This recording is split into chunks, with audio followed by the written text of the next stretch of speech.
Ligne Périgueux-Brive, une section longue de 64 km. Elle peut paraître ridicule, avec ses 12 allers-retours quotidiens, assurés par ces petits convois automoteurs surnommés saucisses, peu pleins en dehors des heures de pointe.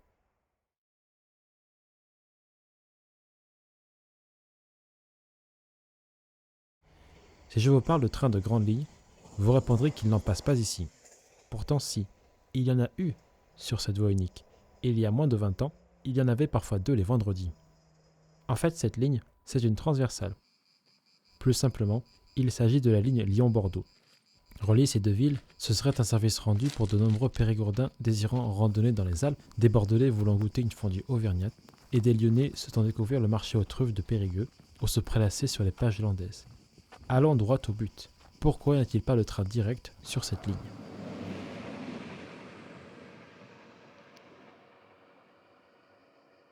Pour effectuer le trajet Bordeaux-Lyon, il faudrait 9 heures avec 3 correspondances et 86 km par la route.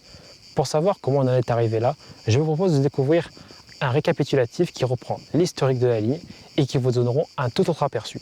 Quant à moi, je vous retrouve après.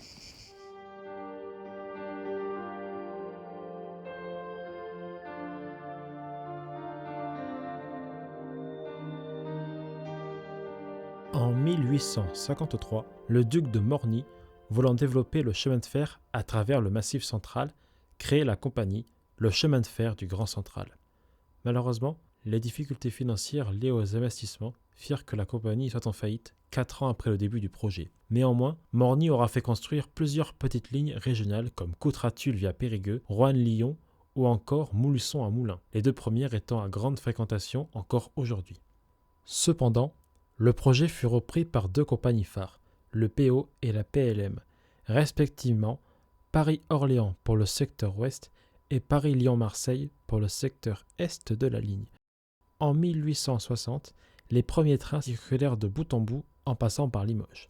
En 1938, la nouvelle compagnie nationale SNCF prend en charge le trafic. La ligne se composait en réalité de 2 variantes entre Saint-Germain-des-Fossés et Périgueux.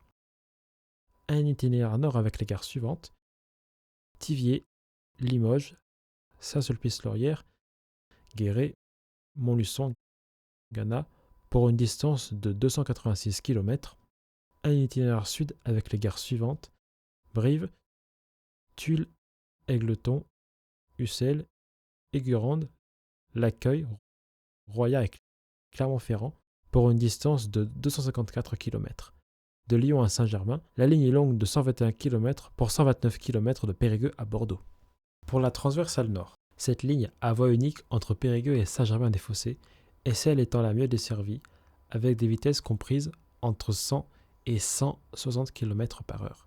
En 1957, la traction diesel se développe sur la ligne et en 1973 arrivent les rames turbines à gaz, surnommées les RTG, des véhicules aptes à 160 km par heure et pouvant accueillir au maximum 300 personnes avec une voiture bar. Petit inconvénient, il n'est pas possible de coupler les rames entre elles. Malgré de telles performances, le profil sinueux de la ligne, franchissant les collines avec de nombreux viaducs, ne permet de faire le voyage qu'en 7 heures.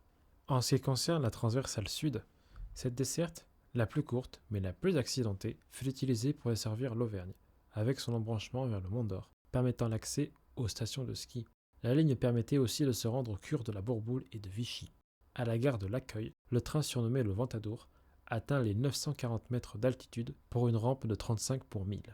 Cependant, en 2004, un problème survint.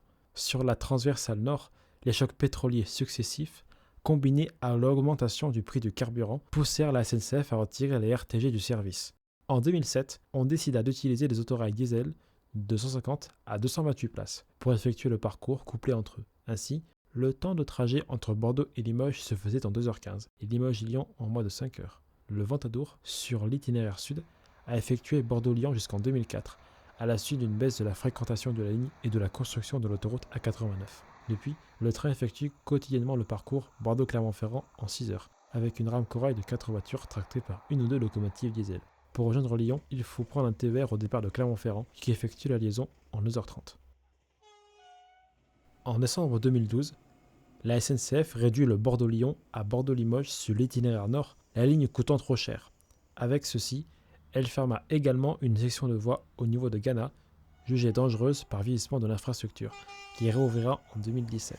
En 2014, sur l'itinéraire sud, la SNCF est obligée de fermer une section de voie entre Aiguerande et l'Accueil, longue de 18 km. Il fallait 7 millions d'euros pour le remplacement de 21 000 traverses. Mais avec le peu de rentabilité de la ligne, la région Auvergne ne voulait pas investir dans le projet. Plus aucun train ne relie les deux villes de bout en bout. Nous nous retrouvons ici en gare de Thiviers, où passent 100 000 voyageurs par an, avec 14 allers-retours quotidiens entre Périgueux et Limoges, la deuxième ligne la plus rentable du département. Jusqu'en 2012, la SNCF faisait donc rouler ici un aller-retour Bordeaux-Lyon en 7h30 via Limoges, avec 1 minute d'arrêt dans cette gare. Mais en 2019, un nouvel opérateur compte reprendre le flambeau en faisant rouler un train dans le même temps et en marquant l'arrêt ici à Thiviers.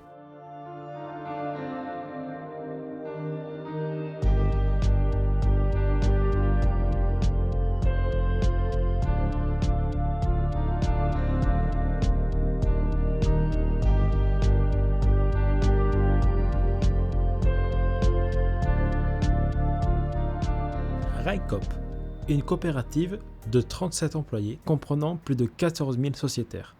À ce dessin, que les trains circulent entre Lyon et Bordeaux via Limoges. Pour faire rouler un train, il faut avant toute chose 2 grandes formalités. La première est un certificat de sécurité que l'on obtient auprès de l'Agence européenne du ferroviaire. La seconde est une licence d'opérateur ferroviaire délivrée par le ministère en charge des Transports. Pour l'acquérir, il faut posséder un capital d'1,5 million d'euros.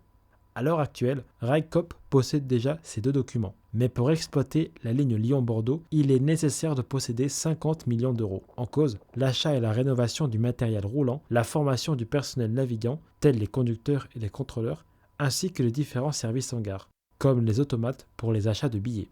Pour le moment, l'entreprise n'a levé que 8,5 millions d'euros auprès de ses sociétaires. Nicolas Dabézieux est actuellement le directeur général de la coopérative depuis sa création il y a 4 ans. Ce fonctionnaire, conseiller au changement climatique, a rejoint l'aventure avec une trentaine d'autres actifs venus d'horizons différents, notamment du ferroviaire. Il est donc à la tête d'une entreprise aux ambitions prometteuses, et ce, malgré des chemins de fer semés d'embûches. Railcoop est une entreprise ferroviaire, donc on va rouler sur une infrastructure qui est gérée par SNCF Réseau. Donc on va payer à SNCF Réseau des péages pour pouvoir utiliser cette infrastructure. Donc c'est SNCF Réseau qui a en charge la maintenance de l'infrastructure. Donc nous, on va payer des péages au kilomètre, et puis ces péages vont servir effectivement à financer l'infrastructure. Après, il est vrai qu'aujourd'hui, nous, on opère sur des lignes qui sont considérées comme non prioritaires par SNCF Réseau. Des lignes secondaires, des transversales qui sont considérées non prioritaires. Donc c'est pas là où SNCF Réseau va consacrer la majeure partie de ses investissements. Et tout l'enjeu de Railcoop, c'est justement de démontrer qu'il y a un besoin pour ces territoires, et donc de démontrer à SNCF Réseau qu'il faut faire les investissements sur ces infrastructures. Aujourd'hui, les infrastructures sur lesquelles on circule, c'est des infrastructures qui nous permettent de circuler. A priori, à un horizon relativement raisonnable de quelques années, c'est pas des infrastructures qu'on va être amené à fermer. En tout cas, c'est ce que nous a indiqué SNCF Réseau. C'est des infrastructures sur lesquelles il n'y aura pas d'investissement majeur dans les années qui viennent. Et donc, tout l'enjeu, c'est celui-là, c'est de faire rouler les trains sur ces axes-là, pour démontrer qu'il y a un marché, en fait, et donc pour qu'il y ait des investissements qui soient déclenchés par SNCF Réseau sur cette infrastructure. C'est des rames qui ont une mauvaise réputation. On est parti sur un schéma un peu différent d'une remise en service de ces rames, puisque c'est des rames qui ont une vingtaine d'années qui peuvent encore rouler. Donc on a fait ce qu'on appelle une évaluation des organopotentiels. Donc on a évalué en fait combien de temps les organes techniques, les composants techniques, pouvaient encore être utilisés. Là, on va faire ce qu'on appelle une visite générale, donc c'est-à-dire une remise en service des rames pour pouvoir opérer dès l'an prochain le service. Et bien entendu, une fois que le service aura commencé à opérer, progressivement, on va faire une rénovation mi-vie de ces rames. Après, il y a plusieurs éléments de fragilité sur ces rames qu'on a identifiés et qu'on sait traiter. Le premier élément, c'est qu'il y a un élément qui n'a pas pu être corrigé, c'est le temps d'ouverture et de fermeture des portes qui est extrêmement long. Et ce temps d'ouverture et de fermeture des portes, il pose problème quand on opère des services TER avec des arrêts fréquents. Ça pose beaucoup moins de problèmes quand on est sur un service grande ligne comme nous avec des arrêts beaucoup moins fréquents. C'est-à-dire qu'on peut se permettre, effectivement, et on a des temps d'arrêt qui sont plus longs. Donc du coup, ce temps d'ouverture et de fermeture des portes, c'est pas un problème. L'autre élément qui était identifié, c'est la question des générateurs auxiliaires, ce qu'on appelle les GROG, qui génèrent l'électricité pour la climatisation, etc., qui sont bruyants. qui sont particulièrement bruyants. Ça, c'est un des sujets. On a commencé à travailler là-dessus pour voir comment sonoriser effectivement ces grandes. Et le dernier point, c'est qu'effectivement, c'est des rames qui nécessitent d'être extrêmement suivies. C'est-à-dire qu'il faut quasiment après chaque service vérifier les niveaux d'huile, vérifier les niveaux d'eau, nettoyer effectivement les filtres, ce genre de choses. Ça, c'est des choses qu'on a identifiées qui sont plus liées aux opérations. Il y a des mesures qui ne pouvaient pas être assurées dans le cadre d'une exploitation SNCF pour des questions de règles métiers et au sein de SNCF, mais nous, ces éléments-là ont été identifiés. Aujourd'hui, ces rames, elles roulent, comme je le disais déjà, sur le réseau français. Elle roule en Roumanie également, sur lequel il y a un taux de disponibilité qui est relativement élevé. Actuellement, on a 2 rames en pleine propriété. On a signé un contrat pour acquérir 8 rames. C'est qu'on a fait un diagnostic des rames pour dimensionner en fait la rénovation de ces rames.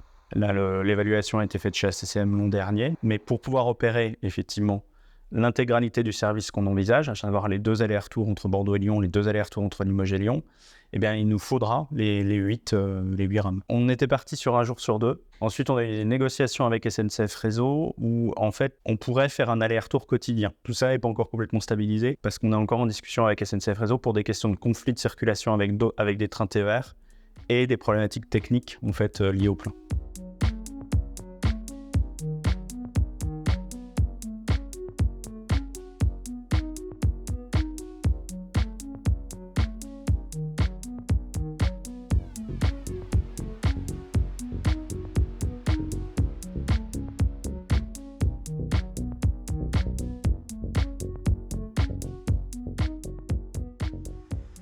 Le créneau de nuit, on l'a envisagé tout au début, on ne l'envisage plus. Pour la simple et bonne raison, c'est que les lignes sont fermées la nuit. Aujourd'hui, SNCF Réseau n'envisage pas d'ouvrir les lignes la nuit. Donc la ligne est fermée la nuit parce qu'il n'y a pas d'agent, et elle est fermée le jour parce qu'elle est en travaux. On est en discussion, donc schématiquement, la transversale va passer par Limoges, Guéret, Montluçon. Il se trouve qu'entre Montluçon et Gannat, donc après Montluçon, pendant plusieurs semaines, en fait, la ligne va être coupée pour des questions de travaux. Ce qui démontre l'état aussi de vétusté du réseau de la ligne entre Guéret et Montluçon, etc., c'est qu'on roule à des vitesses qui sont quand même très faibles, contrairement à la Polt et contrairement à la ligne qui fait Vierzon à Lyon. Ils ont calé aujourd'hui des travaux en même temps entre Montluçon et après Montluçon, entre Montluçon et Commentry, et en même temps sur la ligne sur le parcours d'évitement.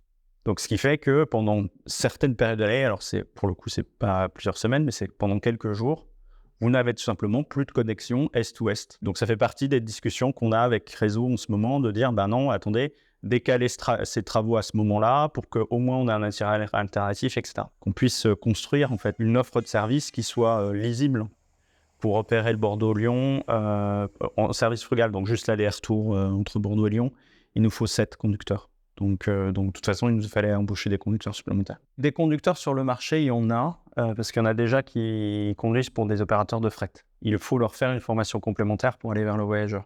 Après, oui, on aura besoin d'opérateurs au sol. Alors, on est en train de regarder pour la polyvalence, parce que par exemple, les opérateurs au sol, on en a besoin sur les opérations de manœuvre au terminus. C'est-à-dire, par exemple, quand il faut rejoindre le technicentre, la rame en maintenance, on pourrait avoir besoin sur certains sites de personnel au sol. Lyon-Bordeaux, ça va être vraiment nos lignes pilotes. On a un groupe de sociétaires, d'une soixantaine de sociétaires qui ont réfléchi à des lignes qui pourraient présenter un intérêt pour ICOP. Il y a le Croisic-Bâle, Clermont-Strasbourg. Après, ces lignes-là, on les développera dans un deuxième temps.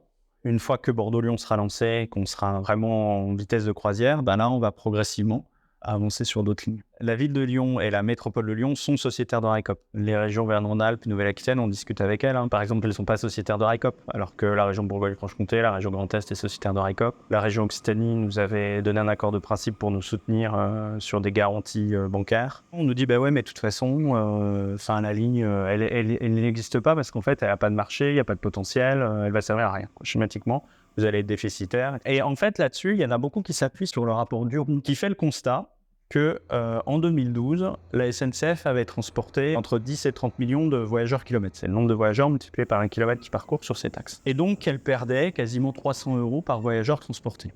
Et donc, le rapport concluait que l'offre de la SNCF, en fait, aujourd'hui est largement déficitaire et donc il faut l'arrêter. Et donc, il y en a plein qui disent, regardez, ce rapport montrait qu'il n'y avait pas de flux, qu'il n'y avait pas de trafic. Nous, on ne conteste pas du tout ce rapport. Et au contraire, ce rapport est hyper intéressant. Pourquoi ? Parce que oui, si on considère que les données sont fiables, en 2012, il y avait environ, on va dire, 30 millions de voyageurs kilomètres sur la ligne. Sauf que quand on regarde 20 ans plus tôt, sur les dernières données publiques de la SNCF, il y avait 340 millions de voyageurs kilomètres. Un volume de trafic qui était 10 fois supérieur. Alors on se dit, plusieurs raisons à ça. La première, c'est que la population du territoire a fortement diminué. Et quand on regarde le détail, non, c'est pas le cas. Il y a eu une stabilité de la population, voire pour une métropole, une croissance assez forte de la population. Deuxième hypothèse, il n'y a pas de baisse de population, c'est que les gens se déplacent moins. Et c'est pareil, toutes les études de mobilité qui existent depuis 30 ans démontrent que les gens ne se déplacent pas moins, au contraire, ils se déplacent de plus en plus. Donc si la population est stable ou augmentée,